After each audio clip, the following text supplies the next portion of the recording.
चितिरूपेण या कृत्स्नमेतद्व्याप्य स्थिता जगत् नमस्तस्यै नमस्तस्यै नमस्तस्यै नमो नमः. My humble pranams to Shri Divi Krishna Bhaji and Tejaswini Devi. I am humbled to sit here and speak before these two stalwarts because they speak less and work more. So it makes me very embarrassed also. I'm just doing my duty today. So let's begin with understanding this narrative against the Indian women. Today we live in a world of narratives than facts, because we don't care to cross-check and go back into real history and find out what exactly happened. So the narratives are that Hade Kaldaru, olden days women. Olden days means just our grandmother, great-grandmother, till the Vedic times, no count for that. They all were confined to the kitchens. Like just now they were saying, very nice with the spatula. So they were just limited to their role in the kitchen as a mother, as a wife, and nothing else. This narrative has become so widespread, and it's such a big lie. If a lie is so loud, people will start believing it. It's such a big lie. If you just go back, you want to find out, if you are curious to know who is the oldest queen of the world, not the nail polish queen sleeping on a couch waiting for some Rajkumara, the Western Cleopatra model, not that. But a Rani, a queen who rode horses, who waged wars, who administered very well, who did great international businesses, who was very powerful, strong, smart, dynamic, empowered, everything. If you go back trace in history, you will inevitably have to come back to our good old India. Nowhere else you can find this kind of models. Our queens had no time for nail polish. They were so busy. They were on the field working for people. So this is the kind of real fact that we have in history.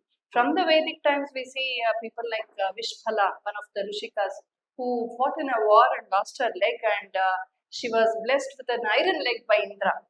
So even the amputee, she was an amputee with an artificial leg. With such examples from the Vedic times, lots of Rishikas, lots of scholars, lots of Kavayatris, lots of yoginis, lot of queens, not just regent queens, but actually Pattabhishekta Rani. Every Raja has to be crowned along with his queen. It is called Patni Sanyaja or Pattabhisheka. Without the queen, he is only half. So this is how it has been. And even in the Mahabharata times we see, in the Ramayana times we see, women were very active in all the spheres. It could be fine arts, it could be literature, it could be politics, it could be anything and everything. So this has never been a society where women have been confined to the kitchens. And then came the invasion times. We had these terrible invaders from the Arab countries who saw women as a commodity. For them, she was a bhogavastu. So that was when the problem started, and lots and lots, lakhs and lakhs of women, not just in hundreds, but across Bharatavarsha, they were carried off and confined to the zananas, and they were very badly treated.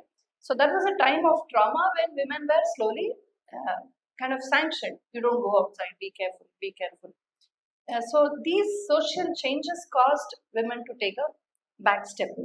Despite that, I repeat, they have always been queens. So then came the Portuguese, the Dutch, then English, British. They all were kind of shocked, amazed that women here are so active on the field. So people like Ananthkumar Pratishthana or Abbakka Chowta, Channabhaira Devi, they all were not ordinary women. They were very fierce women. They were uncompromising when it comes to Desha Dharma. So, and they commanded the respect of the whole menfolk of their kingdoms. They all, people looked upon them as their mother. So this could not be digested by them, because they come from a very patriarchal mindset from those communities. So they could not digest this fact. And when the Macaulay's education system happened, the first thing they did was set up narratives to make us misunderstand ourselves. They thought they will rule us forever, so make us feel inferior and inferior and inferior. So these narratives of woman was confined to a thing, and only hyped stories of dowry and sati system and these things were had so much. If there is 1% of it, it was made to be 100%. And these glorious accounts of women who had such eventful lives, who contributed so well, who were so accomplished, hardly found any representation in our textbooks or in the media or in the public discourse. So this happened for generations. So today, even we at home, hade kaldudu, we say, means we just look at our Ajji and our Ajji is not an ordinary person. Inside her kitchen, she was a scientist, she was a doctor, she was a psychologist, she was everything. But the kind of putting down roles, this has come with the patriarchal mindset from the West. Unfortunately, we suffer the colonial hangover. Let's accept that. We are still in the colonial hangover. Unless we come out of that, we are not totally independent yet. So I had to give this much of a pitika because unless we try to understand why we can't get to know these facts, even the facts will appear like hypes to us. Anyway, so let's come to the main topic, Rani Abbakka Chowta. So she's one of the most valiant queens we have ever had, not just in Karnataka but in the whole of Bharata. We all know Jhansi Rani Lakshmi Bai very well. Kittur Rani Channamma to some extent, at least in Karnataka. But almost 300 years before that was this great valiant queen, Abbakka Rani Chowta. Abbakka Rani Chowta was the queen of Ullada. She was crowned as a queen. She didn't become, like, there are many examples where the king dies and so then she takes over. It's not like that. She comes from a community which follow the Adiya Santana Paddhati, matriarchal system. In our country, in our communities, we have patriarchal, matriarchal and the changing type. Sometimes mother to daughter, daughter to granddaughter. So the adhikara and the status and power and money, wealth, everything comes down the matriarchal line. Sometimes the patriarchal line. So we should be very proud that in Karnataka, in Karavadi, there are many communities, even in Kerala, which follow the Aliya Santana Paddhati, that is a matriarchal system. So Channa Bhaira Devi Rani and Abbakka, they were all in this lineage. So Abbakka Chowta inherited the whole kingdom from her uncle, Chikappa. I think his name was Tirumala.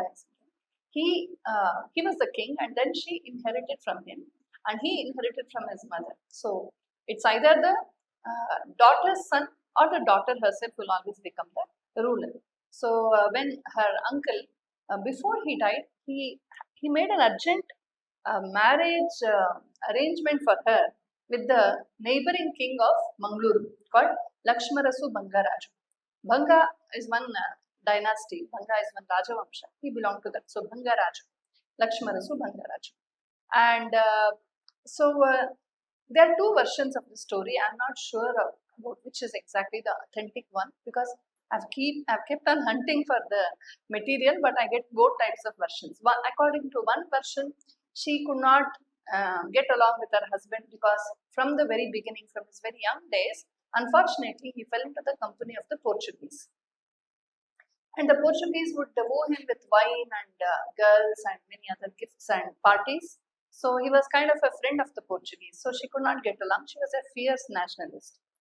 Another version says, no, he was a very nice person, but they had another cousin. Both of them had a common cousin called Kamaraya, who was actually interested in marrying Abbakka. She rejected him and he also wanted to become the king, which did not happen. So he sided with the Portuguese and relentlessly created problems for Abbakka. So there are two versions. One of them would be true.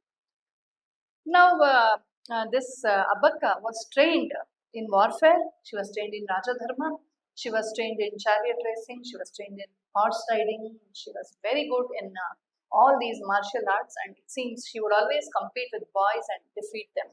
So that was her power. Physically, mentally, she was very strong and she was a great devotee of Someshwara.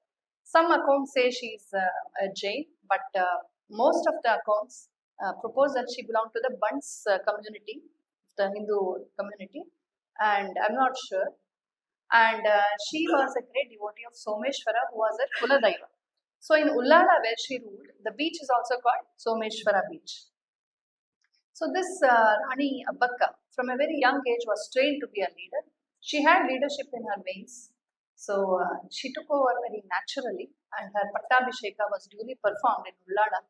And just before that, she was married to Lakshmarasu Bangaraju. Lakshmarasu Bangaraju was the king of Mangaluru, and she was the queen of Ullada. So they had 3 children, and because it was Aliya Santana Paddhati, all the 3 children lived with her and grew up with her. She had 2 daughters. Unfortunately, her son was killed by viciously by the Portuguese.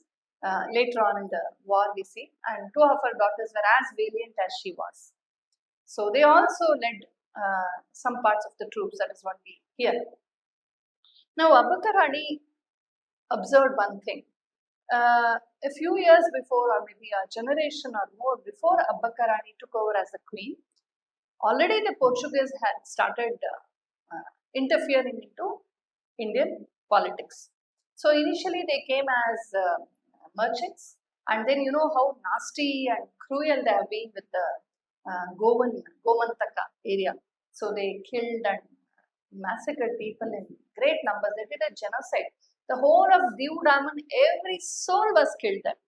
Not a baby was spared. Everybody was killed, and they were all, many others were forcibly converted to their religion, and they were forced. And when they saw that some people were going back to their faiths, the Goan Inquisition Act was brought, and people who converted back were given extreme torture. The torture is so bad, you can't even imagine. It was so extreme, no less than an Islamic torture. So this was happening. So Portuguese were already a very big threat to our Bharata, and so they understood that people here are disunited. There were about some 12 or 13 rulers in the whole of the Karavali belt. Small kingdoms like Mudabitri, Mulki, Mangaluru, Ullada, and all these places. So small places where they all ruled. Mudabitri, Ullada, Nandavara, Karkala, and all these places, Venuru and Surla, etc. So there were small rulers here and there who were always fighting against each other. It's like, I don't know if it's a Bharata Desha is an Amrita Patre. Okay, it's a nectarine vessel, but there's one small crack here, and that is infighting. We have always been doing that. We are still doing it somehow. God gives us everything and gives us this one flaw. So that infighting was a big blessing for the Portuguese. They took total advantage of that infight, and they kept us divided. And they kept threatening. So slowly they were coming downwards. They wanted to occupy all of the Karavali, because mainly from the Karavali next the Malnad, because we were growing lot of pepper, lot of rice, a lot of spices, and elaichi, elakki, and jaggery. So these were in great demand in the world market. So they wanted to monopolize the world market. And like Channabhaira Devi, who was almost a contemporary of Abbakka, a little before her. So Abbakka Rani also had a great monopoly on this trade. Lot of Arab traders would come and buy these from here. So she had a direct contract with them. Now the Portuguese started, they were basically pirates only. Samudragalaru, they were basically pirates only. So they started looting these ships. They gave a lot of problem to these people, and they demanded a lot of tributes, money, lancha, bribe. So there was such a headache that slowly all these people, they started compromising.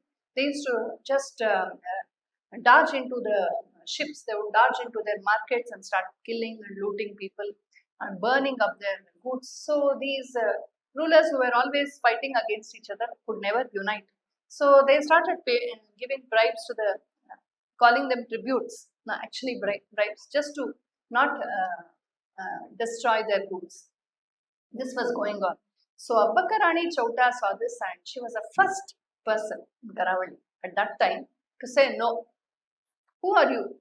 You may just remember the dialogue from Kitturani Channamma cinema by Saroja Devi. She says, Kappa, nimage yake kappa kodbeku ನಾವು ಅಣ್ಣ ತಮ್ಮಂದಿರೆ ಒಡ ಹುಟ್ಟಿದವರೇ, who are you to ask kappa? You should give us kappa for coming here. So she said, why should we give you tributes? Why for? For not looting our produce? You are thieves. You should give us actually. You should give us money. You should give us fees to be on our land. She was the first person to speak up. Everybody was trembling, but she stood up and she started uniting everybody. So she was a great leader. We are talking about leadership. A leader starts from here actually. It starts with confidence. She, for a moment, never thought, oh, what can I do? I'm just a woman and I'm just a small queen of a small constituency, just like a Arathi, something like that. And the Portuguese are so rich, so terrible, and all these people will not unite with me. She never thought like that. So to go with the trend is not leadership. To start a trend is leadership. So she thought, why not unite our people?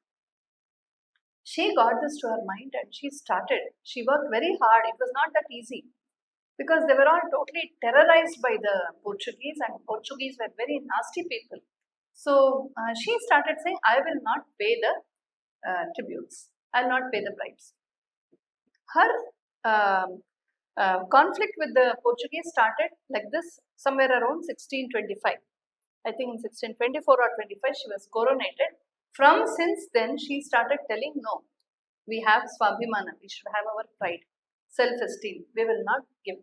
So once she stood up, slowly one by one they all gathered and she formed a big union of the Karavali rulers, and she stopped paying these bribes, and they built their own small armies to protect their people from the pirates, the Portuguese pirates. So Portuguese were very angered, and they suddenly, without her knowledge, without any single notice, they attacked her first time in 1525. That was an attack when they brutally damaged a lot of her produce and harbor and ports and all that. They created a lot of damage and some amount of lives were lost, and they went back. This was an alert for Rani Abbakka. Now she geared up. This was to terrorize her. This was to make her to frighten her actually. But Abbakka took this as a challenge. She geared up her power and she started developing a very good army and planning how to counter these attacks. But as expected, after this attack by Portuguese and this destruction, many people backed off. See how difficult it is for a leader.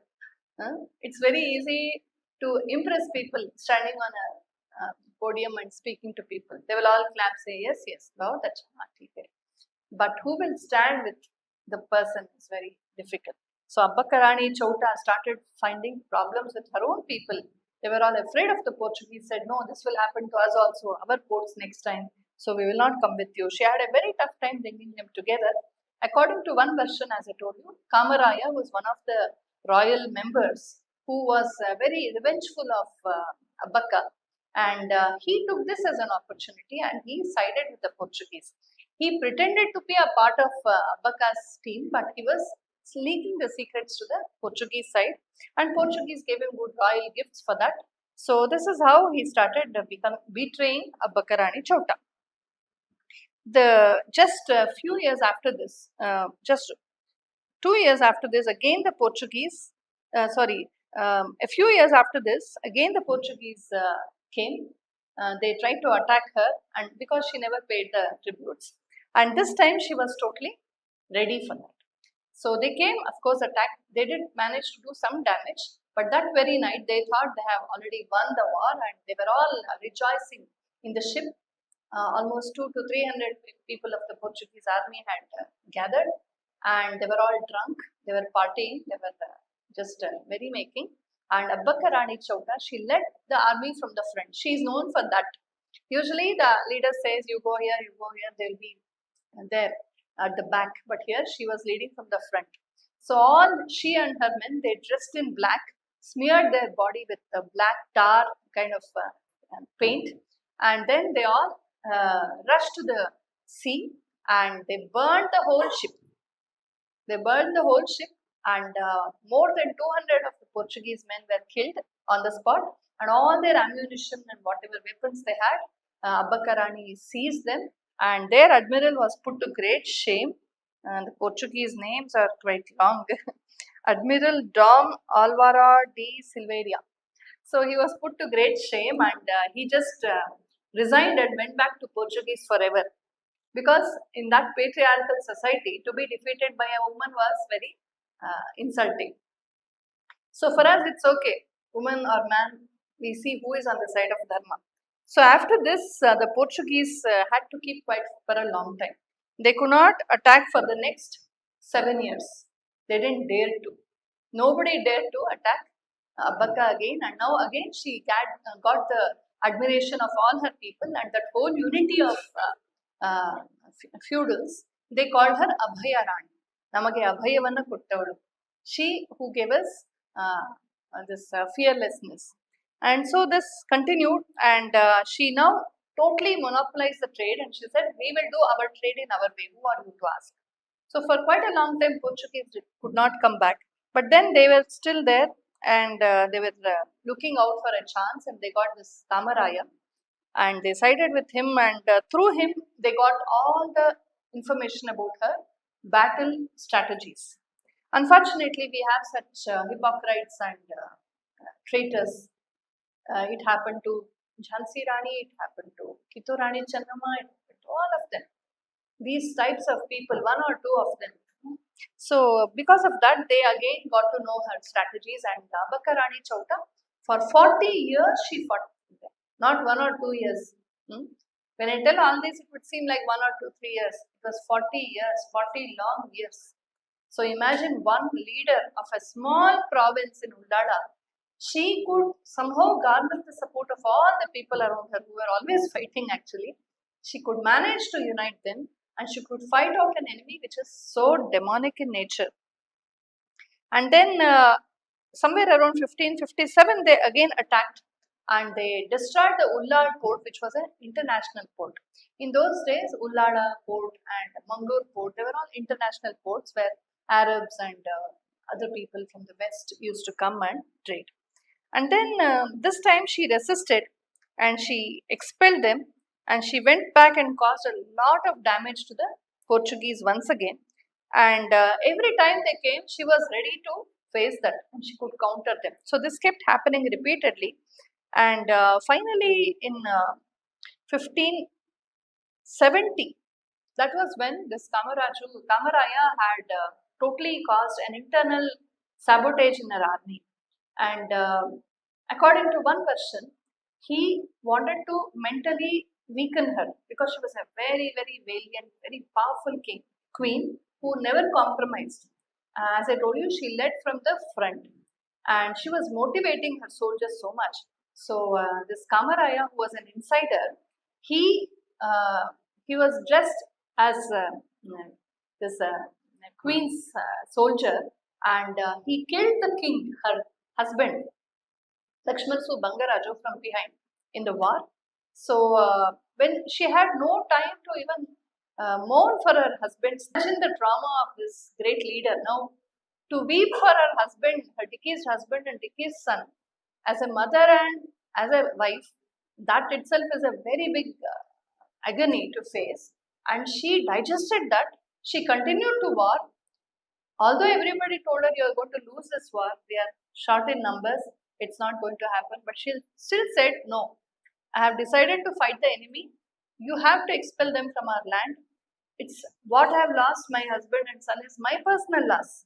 My personal loss should not be a cause for me to step back from this war, which is important for the whole of Bharatavarsha. So she continued to fight. Can you imagine a woman of this kind of a mental power? If we are sad, if we are out of mood, how do we behave? We cancel all our appointments. We keep smashing, banging doors. We show it, isn't it? But this woman, she thought more like a leader.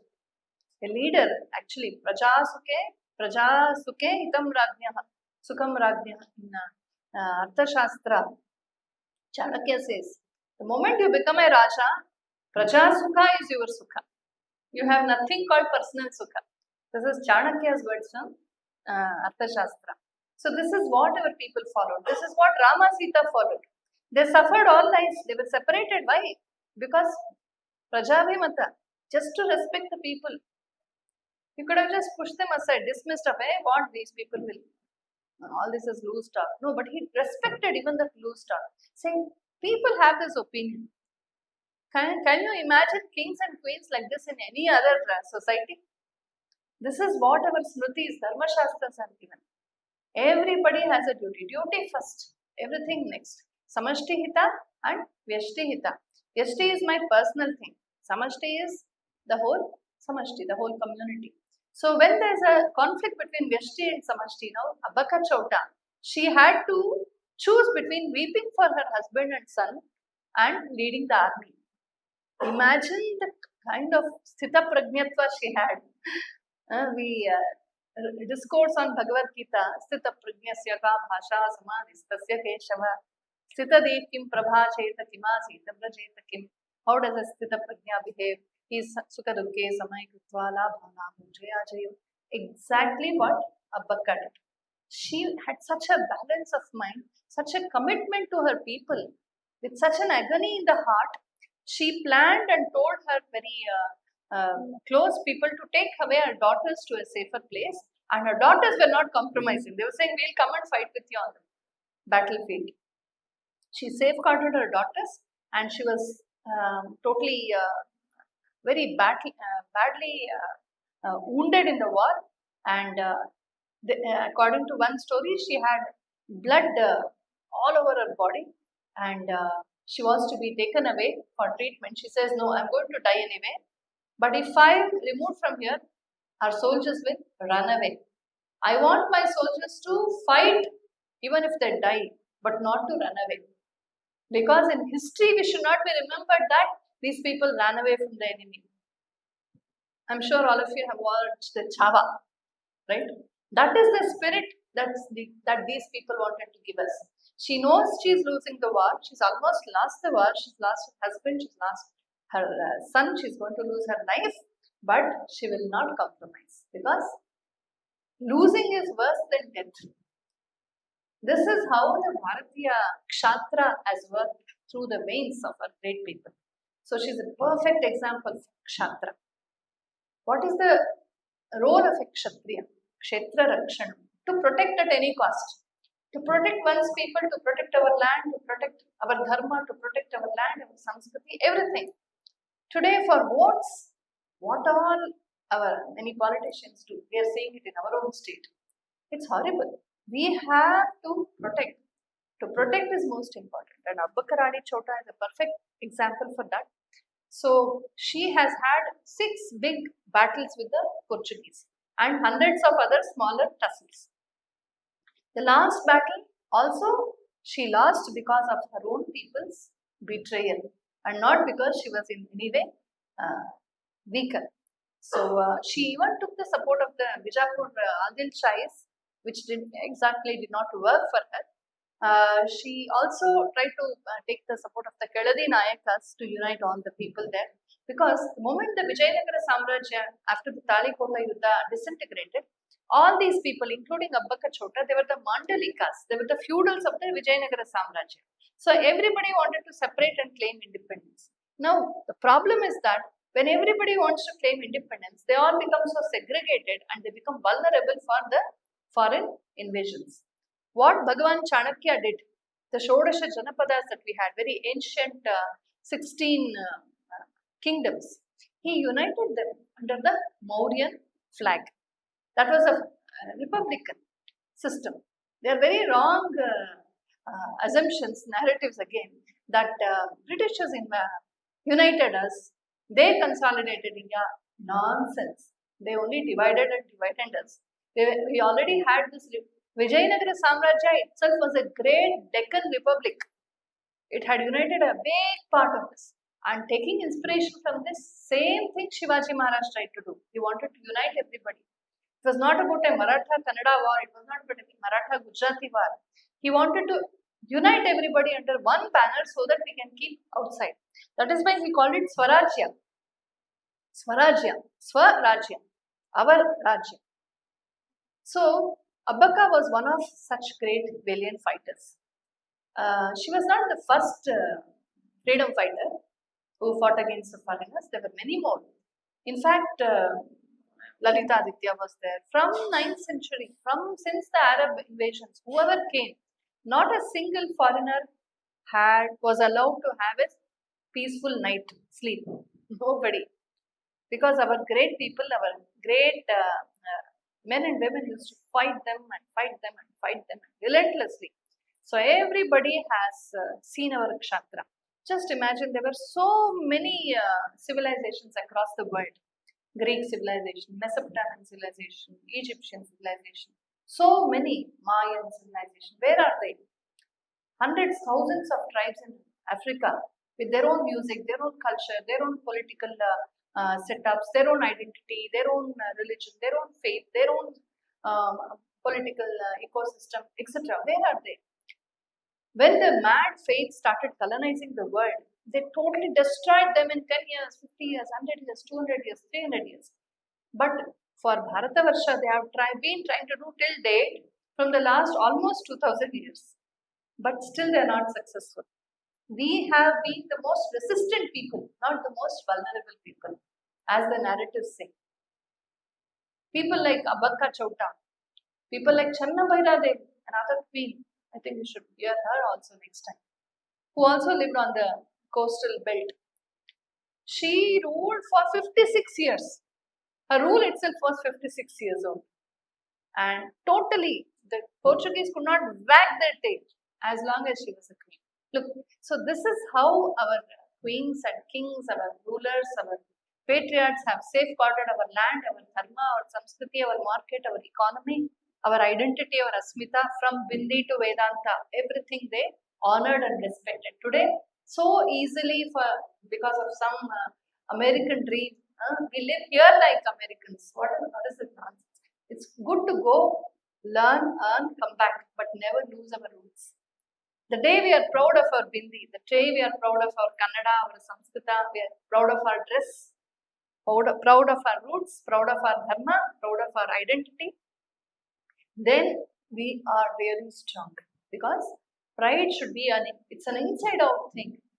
Empowerment doesn't come from outside. So Abbakka Rani Chowta is an example for resilience. She's an example for dynamism. She's an example for strategic planning. How she planned, how she united everybody. What they call unity of vision in MBA courses, FAYLSLA, unity of vision. She had that with her. And for 40 long years, she kept the Portuguese at bay. 40 long years. So she must have been quite old when she lost to the Portuguese. So this is a very great example for us. Today, we have lost many of us, we have lost the confidence to even convince our neighbors to come and vote. Don't go to, come and vote. Who will listen to us? So just remember Channab and this Rani Abbakka Chowta. Remember these people. They did the toughest thing. They believe that the toughest can happen. So that is leadership. You know, if you have a very great ideal, the kind of energy that starts expressing forth in your body and mind will be very great. I'll give you a simple example. If you have to climb first floor, that much of energy will start expressing in your body and mind. If you have to climb 20 floors, oh, 20 floors, but you have no choice, your body will start expressing that much of energy. If you plan to go and climb Nandi Hills, your body and mind will get more prepared for that. If you are planning to go and do some Himalayan trekking, that is how it is, right? So our body and mind, how much work we do, how higher our ideal is, that much of power starts expressing forth in our personality. We have great examples right in front of us here, right? To invite one guest one day at home and give them food, so much of work I did, we feel. So every day lakhs of children are fed through Adamya Chetana. Lakhs of children are fed, hundreds, thousands are given few tuitions, free tuitions. So many people are comforted in so many ways. Somebody believes this can happen. You have a leader here who believes that yes, it can happen. With so many projects in hand, they will plan one more project. I think this is not enough. We have to do something else. So that is leadership. Leadership is about leading people for good. It is not about bossing over. A boss is very different from a leader. A boss can never be a leader. He will destroy everything. It will disintegrate. But leadership is about caring. It is about loving. It is about serving. It is always thinking of the good of the masses and community. And Abbakka Rani Chowta was a great example. And it's good news that she is greatly respected in the Tulu Nadu. And there's also this Bhuta Kola and Yakshagana in her honor, which is being done in her honor, and they have an annual Abbakka Rani Chowta Utsava festival, also annual festival, and some awards are also given in her name. And in 2003, I think there was a stamp also released in her honor, and in 2012 or so, the Indian Navy has also named a vessel after her.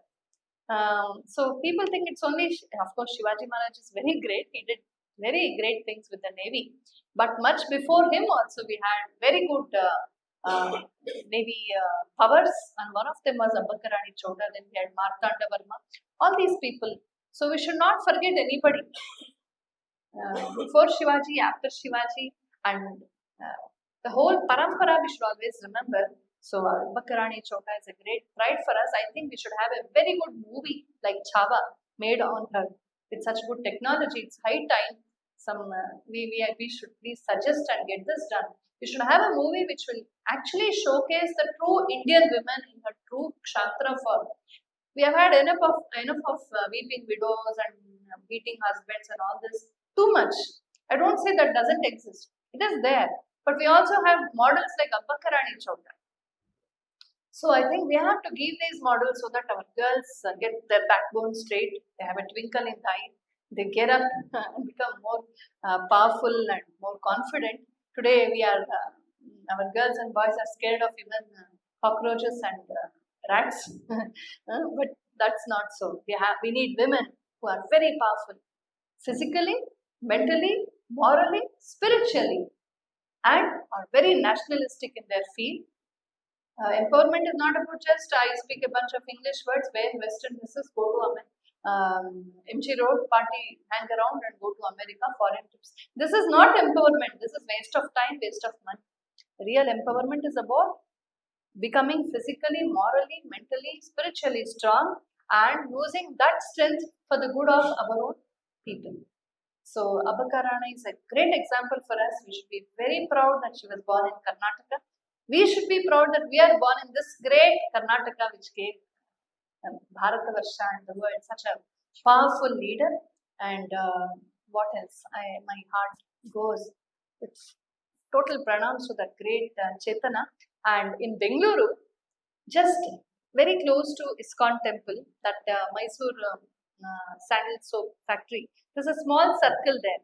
You might have noticed. There is Rani Abbakka Chowta's Murti there. Every time I go there, I slow down, I go down and go. Please do that. That is the least we can do that to that great queen who gave her everything for this nation. With these words, I will conclude here. I want to hear one Jaikara from all of you. Bolo Bharat Mata Ki. Namaskara. And thanks a lot for this opportunity to speak about somebody who is very, very dear and respectful to me, to my heart.